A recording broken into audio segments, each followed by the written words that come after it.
ஆதி சதுர்வேதங்கள் ஓதும் பரஞ்சோதியே எங்கள் அச்சனார் கோவில் அரசே.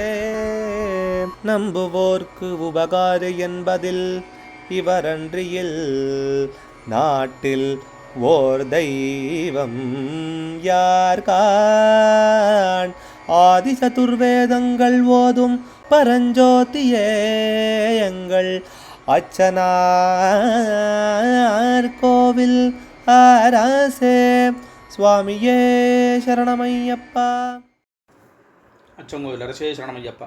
பகவானுடைய 325வது நாமா சிம்ம ரூபாய நமஹா. நரசிம்மமூர்த்தியினுடைய உருவனுக்கு நமஸ்காரம். முதல்ல சிங்க முகம்னு சொல்லிட்டு இப்போ நரசிம்மமூர்த்தியாகவே இருக்கிறவர்னு சொல்கிறது. நரசிம்மாவதாரத்தில் தோளுக்கு மேல் சிங்க உருவத்தோடு தோன்றிய மகாவிஷ்ணுனுடைய ரூபன். இதை பற்றி முன் நாமாக்களே விசேஷமாக பார்த்தோம். அதிலேயே ஒரு சம்பந்தம் கரவீர கரோருஹாய நமஹான்னு 279வது நாமாவை இப்போ பார்த்தோம். அதாவது நகங்களினாலே வீரகாரியம் செய்தவன் அப்படிங்கிறதுனால அதுலேயும் நரசிம்ம அவதார சம்பந்தம் சொல்லப்படுறது. இதுலேயும் சொல்லப்பட்டிருக்கு. இதில் இன்னொரு விசேஷ அர்த்தமும் இங்கே என்ன இருக்குதுன்னு கேட்டாக்கா, பரமேஸ்வரன் எடுத்துக்கொண்ட சிங்கத்தினுடைய உருவத்துக்கு நமஸ்காரம்னு சொல்கிறதா இருக்குது. சிங்க உருவனுக்கு நமஸ்காரம்.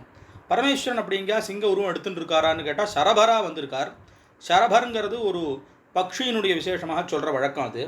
ஆனால் இது விசேஷமான ஒரு கருத்து இங்கே என்ன வருதுன்னா, பரமேஸ்வரன் சிம்ம ரூபம் எடுத்து காமிகாகமத்தினுடைய உபாகமமான, அதாவது ஒரு துணை ஆகமமான மிருகேந்திர ஆகமத்தை இந்திரனுக்கு உபதேசித்ததாக அந்த ஆகமம் சொல்கிறது. அதனால் சாஸ்தா நரசிம்ம ரூபியான விஷ்ணுவனுடைய ரூபியும் ஆறார், பரமேஸ்வரனுடைய ரூபியாகவும் ஆறார்.